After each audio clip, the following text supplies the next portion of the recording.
Good morning. I'm sorry I couldn't be there today. However, you've been given the historical context of Prop 98 funding. You've been given a description and definition of the three formulas used to test Prop 98. Now I'm going to provide you with information on the challenges that the local districts face in this funding process. I had an opportunity to meet with the executive vice chancellor of the San Diego Community College District, one of the largest districts in the United States. And he gave me an informal interview via email explaining what the challenges are at the local level. So now I will continue with those challenges and have a good day. Thank you. Okay. Based on the way Prop 98 is handled by the state, there are a few problems it causes locally. First, because the Prop 98 funding is based on projections, this causes budget uncertainty. If the projections are high, we can face mid-year cuts, which is after the funds have been allocated and sometimes spent. Even when the Prop 98 projections are correct, this doesn't guarantee the community colleges will get their 10.93% share specified in the California Education Code. In fact, they usually don't.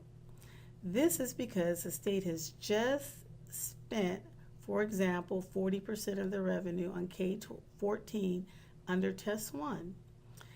As the funding for K-12 is guaranteed and as K-12 is mandatory education, if the state wishes, it can reduce community college funding below the 10.93% level and increase K-12 to meet the guaranteed funding level for them.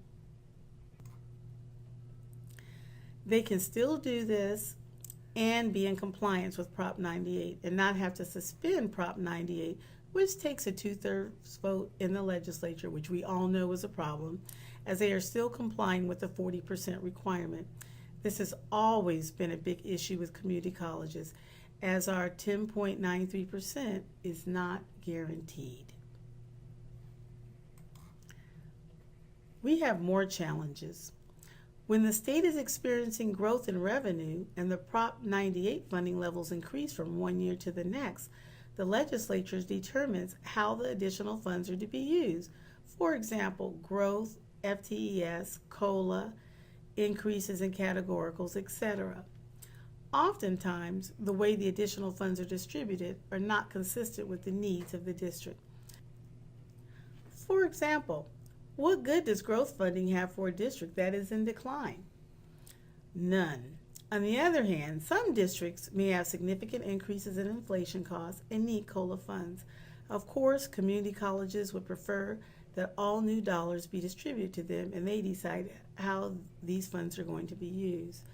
Because as we all know, with the different demographics and needs in our communities, we're better positioned to determine what our funding needs are for our campuses.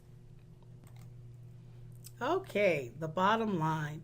The bottom line is that it is the budget uncertainty, that it's hard to deal with, as you usually don't find out about the budget changes until late in the year, when it is oftentimes too late to make adjustments. So, as you can see, these challenges create a problem for the community college system.